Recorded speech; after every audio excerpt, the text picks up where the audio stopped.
प्रिय छात्रों, आज हम प्रश्नावली 2.3 शुरू कर रहे हैं। क्वेश्चन नंबर 1 देखिए।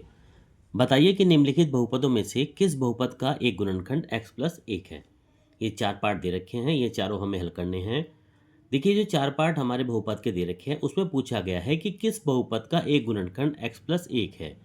यानी जो इसमें हमें x का मान x प्लस 1 के बराबर रखना है। यानी अगर हम x प्लस 1 का मान 0 रखेंगे तो x बराबर -1 हम इस बहुपद में इसका रख सकते हैं। उसके बाद देखते हैं इसका आंसर हमारा क्या आता है। देखिए, फर्स्ट पार्ट शुरू करते हैं। पहले फर्स्ट पार्ट में कहा गया था पी एक्स बराबर रख सकते दे रखा था हमारा x cube plus x square plus x plus 1। यहाँ पर हमारा गुणनखंड पूछा गया है कि एक गुणनखंड x प्लस 1 है। तो जब गुणनखंड x प्लस 1 है तो माना इसको हम जी एक्स बराबर मान सकते हैं। जी एक्स दे रखा है हमारा x प्लस 1, और इसको हम अगर हम 0 के बराबर रखते हैं तो यहाँ पर यदि हम x प्लस 1 बराबर 0 तो x बराबर हम -1 इसको हम रख सकते हैं। तो यानी कि जो x का मान -1 आया है, अब ये हमारा इस पी एक्स का मान x की जगह हम माइनस का 1 रखेंगे। तो चलिए रखते हैं।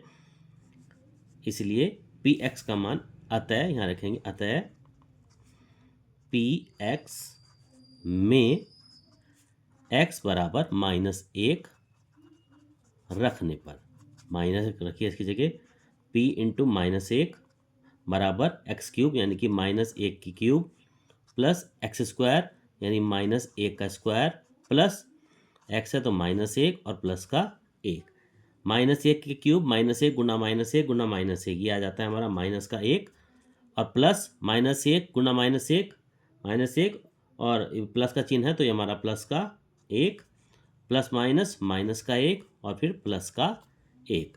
अब देखिए, -1 प्लस 1 दोनों कट जाएंगे, -1 प्लस 1 यहाँ भी कट जाएगा, तो ये आंसर आता है हमारा 0। अब हम यहाँ ध्यान देंगे, x प्लस 1 बराबर 0, तो x बराबर जब हमने -1 रखा तो इसका मान आया हमारा 0, यानी पी एक्स का मान 0 आ जाता है यहाँ पर। इसलिए हम कह सकते हैं अतः x प्लस 1 वो जो है हमारा पी एक्स का एक गुणनखंड है। बच्चों, अगर हमारा x प्लस 1 बराबर 0 और x बराबर -1 जो आता है हमारा, अगर हमारा मान 0 आता है तो वो गुणनखंड होगा, और अगर 0 नहीं आता तो वो हमारा गुणनखंड नहीं होगा। सेकंड पार्ट देखिए इसी का। सेकंड पार्ट में क्या कहा गया है?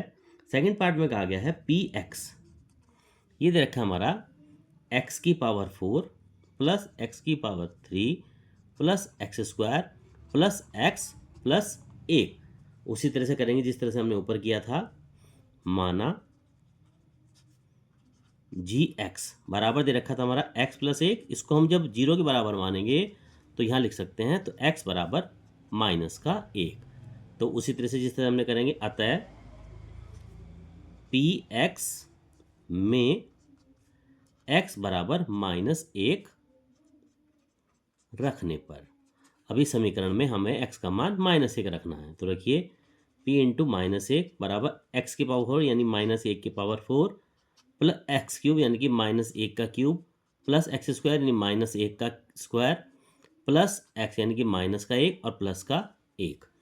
देखिए, -1 की पावर 4, ये जब हम आपस में -1 गुना -1 गुना -1 जब करेंगे तो ये हमारा 1 बच जाता है, प्लस यहाँ पर -1 क्यूब -1 गुना -1 गुना -1, तो ये बचेगा हमारा माइनस का 1 और -1 गुना -1 ये हमारा 1 बचता है, तो प्लस का 1 है तो यहाँ पर प्लस का 1 प्लस माइनस माइनस का 1 और ये प्लस का 1। देखिए, -1 प्लस 1 ये कट जाता है, -1 प्लस 1 ये कट जाता है, तो हमारा क्या बच जाता है यहाँ पर?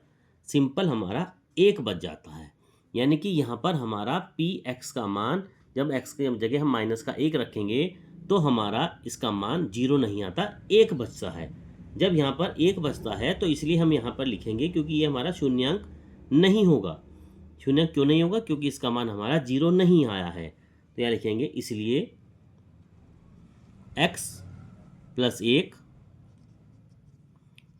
पी एक्स का गुणनखंड नहीं है। गुणनखंड तभी होगा जब इसका मान हमारा 0 के बराबर आएगा। जब 0 के बराबर आ जाएगा तो ये गुणनखंड माना जाएगा, और 0 के बराबर जब ये नहीं आएगा तो ये गुणनखंड नहीं माना जाएगा। इसके बाद इसका थर्ड पार्ट देखते हैं। देखिए थर्ड पार्ट में क्या दे रखा है। थर्ड पार्ट में दे रखा है हमारा पी एक्स बराबर दे रखा है हमारा एक्स की पावर 4 प्लस 3x की power cube plus 3x square plus x plus का 1। तो तरीका वही है, माना जी एक्स बराबर x प्लस 1 जो दे रखा था उसको हम 0 के बराबर मानते हैं, या x बराबर माइनस का 1। अब इस समीकरण में हम माइनस का 1 इसका मान रख देते हैं। यहाँ लिखेंगे उसी तरह से, अतः पी एक्स में x बराबर -1 रखने पर मान रख दिए इसकी जगह, तो हो जाएगा p इंटू माइनस का 1 बराबर -1 की घात 4 प्लस 3 इंटू -1 की घात 3 प्लस 3 इंटू -1 की घात 2 प्लस माइनस का 1 और प्लस का 1। अब देखिए -1 की घात 4 ये आ जाएगा हमारा 1, -1 की घात 3 -1 और की इसकी जब हम प्लस के 3 से गुणा करेंगे तो ये जाता है हमारा -3, -1 का स्क्वायर ये हो जाता है 1, और 1 की जब हम 3 में करेंगे तो हो जाएगा +3 प्लस माइनस का 1 और फिर प्लस का 1। अब देखिए -1 + 1 ये कट जाता है, +3 -3 ये भी कट जाता है, यहाँ पर हमारा 1 बच जाता है। यानी यहाँ पर भी हमारा मान 0 नहीं आया है। और जब मान 0 नहीं होता तो यहाँ लिखते हैं, अतः x + 1 पी एक्स का एक गुणनखंड नहीं है। यानी ये बहुपद का शून्यांक नहीं है, क्योंकि इसका मान 0 नहीं आया, तो ये हमारा गुणनखंड भी नहीं होगा। फोर्थ पार्ट देखते हैं इसका। फोर्थ पार्ट में दे रखा है पी एक्स बराबर x³ minus x square minus 2 plus √2 into x plus √2। ये इसका मान दे रखा है। इसमें हमें उसी तरह से करना जिस तरह से हमने ऊपर किया था। माना जी एक्स बराबर था हमारा x + 1, इसको हमने 0 के बराबर रखे थे हमने। जब हम इसको 0 के बराबर रखेंगे तो x बराबर हो जाता है हमारा -1। यहाँ लिखेंगे, अतः पी एक्स में x बराबर -1 रखने पर, x का मान अब हम -1 रखते हैं। चलिए रखिए, p इंटू -1 बराबर -1 की घात 3 माइनस -1 की घात 2 माइनस 2 प्लस √2 इंटू -1 और प्लस के √2। देखिए यहाँ पर करिए, -1 गुना -1 गुना -1, ये तो होता है -1, और -1 गुना -1 1, और 1 की फिर माइनस में करेंगे तो ये जाता है -1। अब देखिए इसको जब हम ब्रैकेट खोल देते हैं, या यहाँ पर -1 है, -1 की जब हम -2 में गुना करेंगे तो ये जाएगा हमारा +2, और फिर ये जो होता है -√2 की जब हम इसमें करेंगे तो ये जाता है +√2, और साथ में हमारा +√2 ये हमारा बचा हुआ है। अब देखिए जो संख्या कटती है उसको हम काट देते हैं। -1 गुना -1 ये जाता है -2, साथ में बचता है +2, 1√2 ये रहा, 1√2 ये रहा, ये आ जाता है हमारा +2√2। देखिए -2 +2 ये आपस में कट जाते हैं, तो बचता है हमारा 2√2।